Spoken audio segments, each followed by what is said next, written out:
हम लोग चर्चा कर रहे थे कैलकुलस वेरिएशन का। उसमें हमने बताया था लीनियर स्पेस के बारे में। कैलकुलस ऑफ वेरिएशन क्या होता है, किसकी वैल्यू निकालने में या किस प्रॉब्लम को सॉल्व करने में कैलकुलस ऑफ वेरिएशन का इस्तेमाल किया जाता है, इसके बारे में हम बता रहे थे। साथ ही साथ हमने उसमें नॉर्म के बारे में बताया था, लीनियर क्या होता है, और इसके साथ ही साथ कुछ थ्योरम हमने बताया था। फंक्शनल के बारे में बताया था हमने कि फंक्शनल क्या होता है, किसी फंक्शन का जो इटसेल्फ मतलब फंक्शन हो वही क्या होता है, फंक्शनल आपका होता है। तो इस तरह की चीज़ें कैलकुलस ऑफ वेरिएशन में हमने चर्चा किया था। ठीक है, अब उसी पे आधारित कुछ थ्योरम और भी है जो हम आगे देखेंगे। देखिए यहाँ पे लिखा हुआ है, if phi h is a linear functional, phi h is a linear functional if phi h upon norm of h equal to 0 h tend norm of h equal to 0 then prove that phi h equal to 0। ठीक है, इसे हमें proof करना है। 2013 का question है ये। तो सबसे पहले हम ये दिखा दें कि ये phi h क्या है, लीनियर फंक्शनल है। तो हमने यहाँ पे लिख दिया if phi h is a linear functional and if phi h upon norm of h equal to 0। ये क्वेश्चन में दिया हुआ है कि if phi h is a linear functional and if phi h upon norm of h equal to 0 h norm of x equal to 0, अगर norm of h equal to 0 है ऐसे condition में then phi h equal to 0 हो जाएगा। That is phi h equal to 0 for all h, यानी कि सारे h की वैल्यू के लिए phi h इक्वल टू क्या होगा, 0 होगा। अब ये मान लेते हैं कि phi h 0 is not equal to 0। ठीक है, अगर phi h 0 is not equal to 0 है तो for some h 0 is not equal to 0 then hn equal to h 0 upon n we get lambda equal to phi h 0 upon norm of h 0। ठीक है, we see that norm of h equal to 0 h n tends to infinite, but limit ले लेंगे अब यहाँ से, limit n tends to infinite phi h n upon norm of h n। This imply that, अब देखिए यहाँ से h n की वैल्यू यहाँ पे ले लेंगे h 0 अपॉन n, तो यहाँ भी h n है, यहाँ भी h n है, बशर्ते यहाँ phi h है, यहाँ क्या है, नॉर्म है। तो नॉर्म के लिए h अपॉन n करेंगे, h 0 अपॉन n, यहाँ भी h 0 अपॉन n करेंगे तो 1 अपॉन n यहाँ भी कॉमन हो जाएगा, 1 अपॉन यहाँ। This imply that limit n tend to infinite, यहाँ पे आपका कैंसिल नहीं होगा क्योंकि ये नॉर्म है ना, तो ये आपका मॉड में n हो जाएगा, और इसे मॉड में क्या लिखेंगे, n लिखेंगे, और ऊपर क्या हो जाएगा, n हो जाएगा, यानी कि 1 upon n equal to 1 upon n इसको लिख सकते हैं। ठीक है, दिस इम्प्लाई दैट ये क्या हो जाएगा, 0। क्यों 0 होगा, क्योंकि ऊपर हमने निकाला अभी कि norm of h equal to 0, तो norm of h equal to क्या हो जाएगा, 0 हो जाएगा, क्योंकि h n equal to h 0 upon n है। और यहाँ पे हमने क्या लेके चला है कि phi h 0 is not equal to 0, तो यहाँ पे हम इसको दिखा देंगे। n टेंस टू अगर इन्फाइनाइट कर दें तो यहाँ देखिए n टेंस टू इन्फाइनाइट, और n टेंस टू इन्फाइनाइट को 1 अपॉन 0 कर सकते हैं, यहाँ भी 1 अपॉन 0 करेंगे। दिस मीन्स दैट इसकी वैल्यू क्या हो जाएगी, 0 हो जाएगी, lambda is not equal to 0। ठीक है ना, क्योंकि लैम्डा ये आपका 0 नहीं है, ये आपको प्रूफ करना था। देखिए कुछ थ्योरम ऐसे है ना कि अगर सीरीज वाइज अगर प्रूफ कराया जाए ना तब अच्छी तरह से थोड़ा समझ में आ जाएगा, लेकिन थ्योरम इतना बहुत सारे हैं कि सारे थ्योरम को प्रूफ कराने का कोई मतलब नहीं है। अगर सारे थ्योरम प्रूफ कराने लगे तो फिर काफ़ी ज़्यादा लंबा टाइम लगेगा। इसलिए हम कोशिश ये कर रहे हैं कि जो थ्योरम पूछा हुआ है या जो एग्ज़ाम में आने वाला है उसी थ्योरम को हम प्रूफ कराएंगे। फालतू जो कभी पूछता नहीं है तो उसको प्रूफ कराने का कोई मतलब नहीं है। हाँ, अगर टाइम आपके पास मिलता है तो फिर आप बुक निकाल के या जो भी आपके पास मटेरियल हो वहाँ से आप देख सकते हैं, क्योंकि अभी सुबह के टाइम में हमने बताया था कि a to b alpha x h x this imply that zero. ये दिख नहीं रहा होगा आपको, यहाँ पर हम लिख देते हैं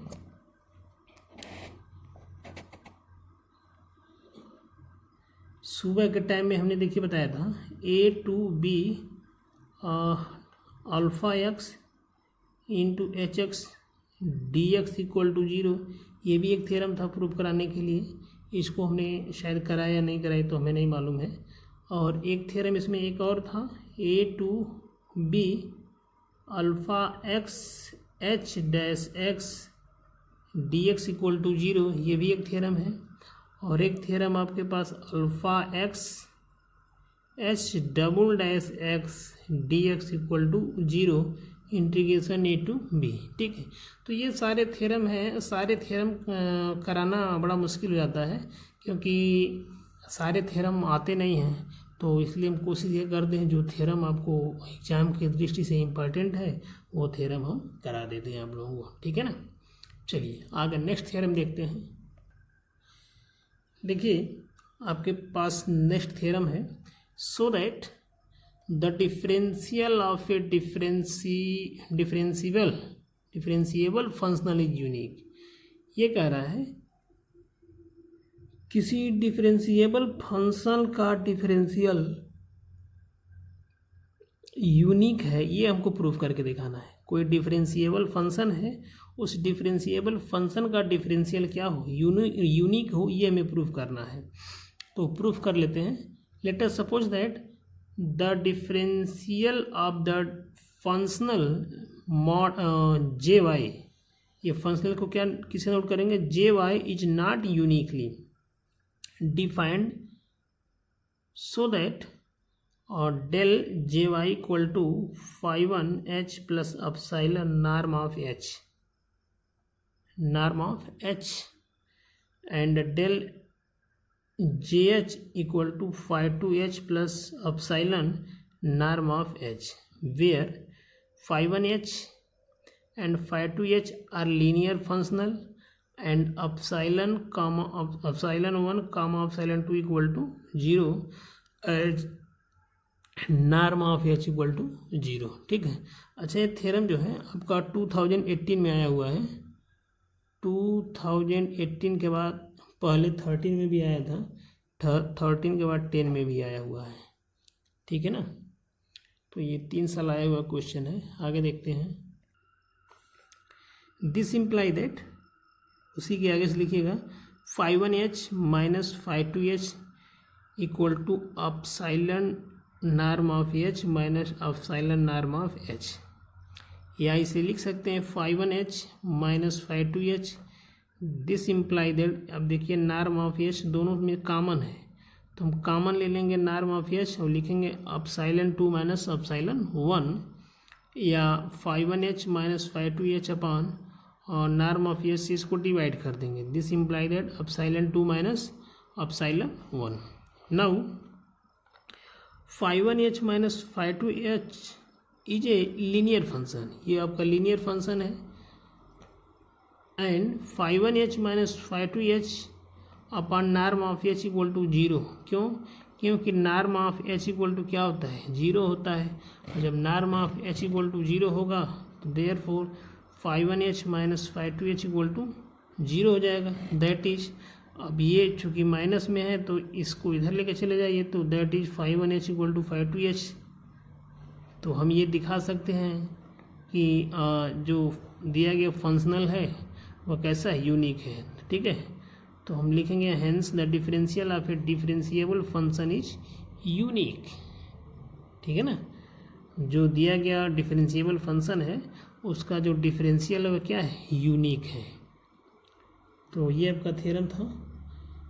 आगे देखते हैं। आइए एक्सट्रीमल के बारे में थोड़ा सा हम चर्चा कर लेते हैं। हालांकि आता तो नहीं है लेकिन इसके बिना आगे हम लोग चल नहीं पाएंगे, तो इसका हम डिफिनीसन जान लेते हैं।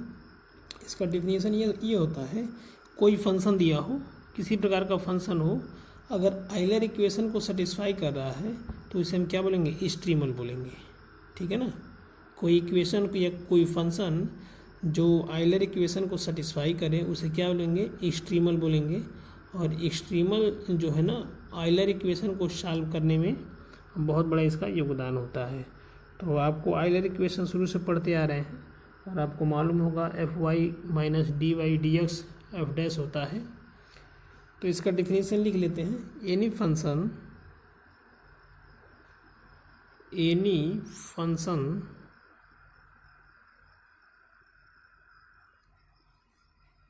which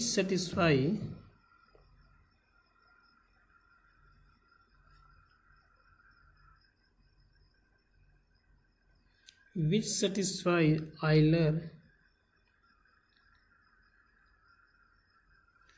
Euler equation is known as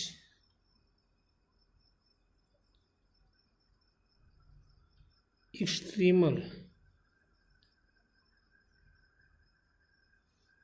extremal दो तरह से होता है, एक वीक एक्सट्रीमल होता है, एक स्ट्रांग एक्सट्रीमल होता है। ठीक है ना, तो ज़्यादा डीप में नहीं जाना है, बस ये जाने कि आइलर इक्वेशन कोई फंक्शन हो जो आइलर इक्वेशन को सेटिस्फाई करता है वह क्या होता है, एक्सट्रीमल होता है। Extremal is obtain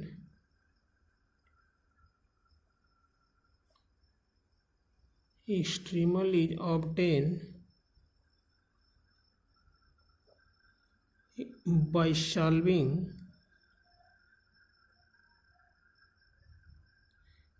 solving the Euler equation। ठीक है, ये एक्सट्रीमल का डिफिनीशन था। अब कुछ इसमें केसेस हैं, हम केसेस को देख लेते हैं आइलर्स के अकॉर्डिंग। तो यहाँ टॉपिक लिख लीजिए, some cases of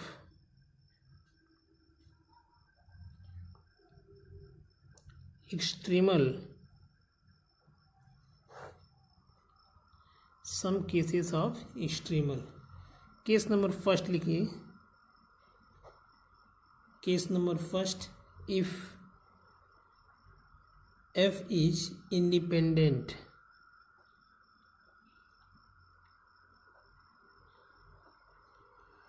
of x। अगर f जो है x का इंडिपेंडेंट है, इसका मतलब ये हुआ कि del f upon del x this imply that zero. ठीक है, on substituting the value of Euler's equation, ये वैल्यू हम आइलर इक्वेशन में सब्स्टिट्यूट करेंगे। तो on substituting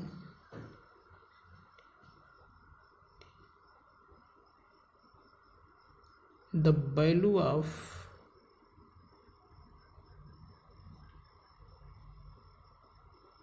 del f upon del x, और हमारे पास ये है d upon D X F minus Y dash del F upon del Y dash. ये हमारा आइलर इक्वेशन है, दिस इम्प्लाई दैट जीरो। अब इसे क्या कर दें, इंटीग्रेशन कर दें।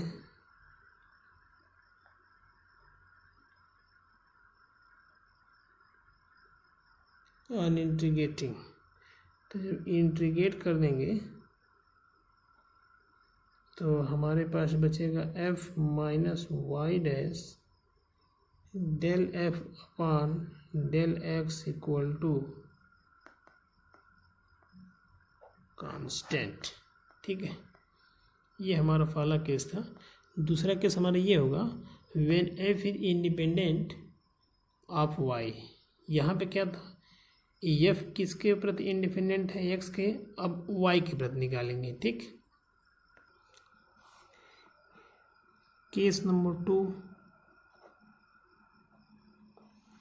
when f is independent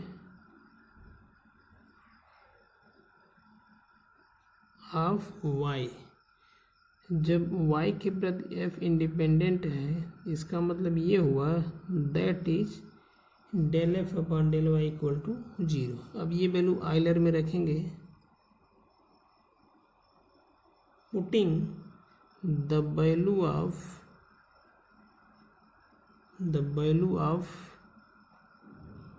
del F upon del Y in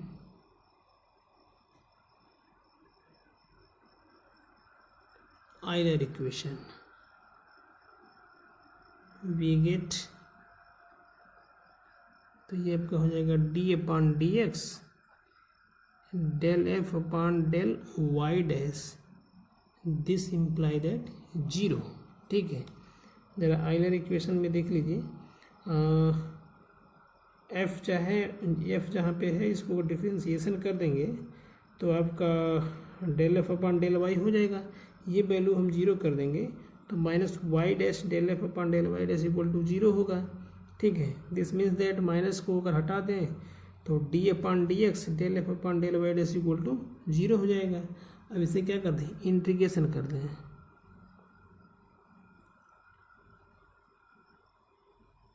on integration, तो जब इंटीग्रेशन कर देंगे तो ये आपका हट जाएगा del F upon del Y dash, this imply that constant. ठीक है, केस नंबर 3, केस नंबर 3 में ये कह रहा है if F is independent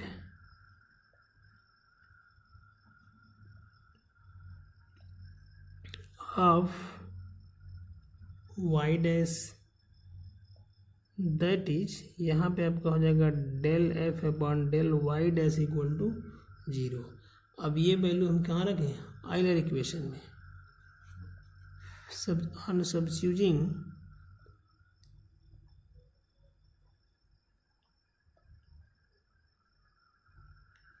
the value of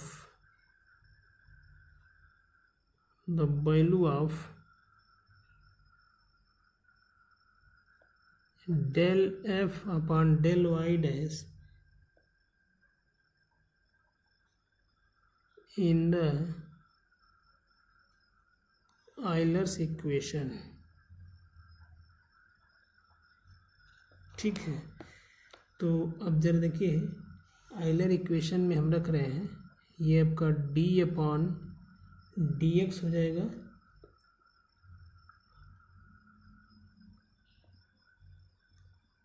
d upon D X F minus Y dash del F upon del S del Y dash, this imply that 0। ये आपका Euler equation है। अब इस आइलर इक्वेशन में देखिए del F upon del Y dash रख देंगे क्या 0, तो ये आपका टोटल वैल्यू क्या हो जाएगा, 0 हो जाएगा। ठीक है, जब टोटल वैल्यू 0 हो जाएगा तो अब इसका इंटीग्रेशन हम कर देंगे, जब इसका इंटीग्रेशन कर देंगे तो क्या हो जाएगा del F upon del Y equal to 0।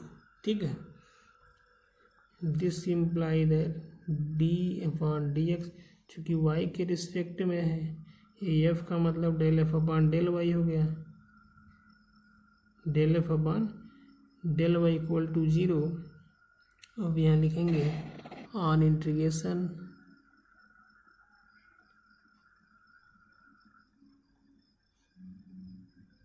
Del F upon del Y equal to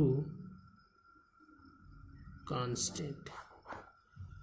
ठीक है, अब एक कंडीशन और इसका हो सकता है कि मान लिया कि एक्स एंड वाई दोनों का इंडिपेंडेंट एफ हो, तब हम क्या करेंगे, तो ये केस नंबर 4 हो जाएगा कि if F is independent of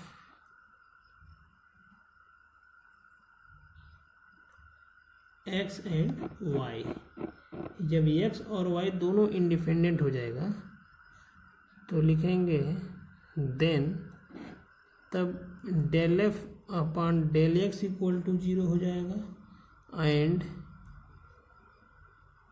del F upon del Y equal to 0 हो जाएगा।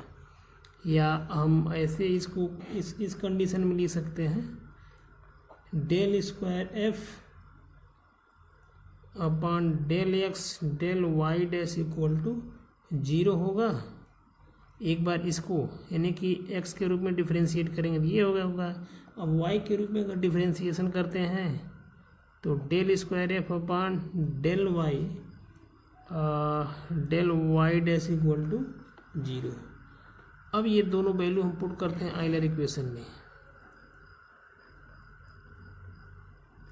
Putting these value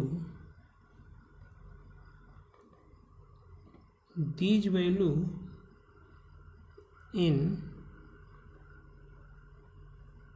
Euler equation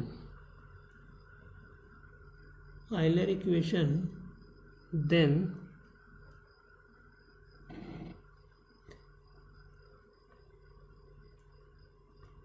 we have y double dash del square f upon del y dash equal to 0 if del square f upon del y dash square is not equal to 0 then y double dash this imply that 0 and इसका solution लिखना हो। चलिए छोड़िए solution क्या लिखना है। तो ये केसेस के बारे में हमको जानना ज़रूरी था कि आइलर इक्वेशन क्या होता है और आइलर इक्वेशन के जो केसेस थे ये चीज़ें हमको समझ में आ गया। अब अगले नेक्स्ट टर्न पे जो भी इम्पोर्टेंट सवाल होगा आइलर इक्वेशन के थ्रू उसको सॉल्व किया जाएगा। ठीक है, तो आज हम यहीं पे समाप्त करते हैं। धन्यवाद।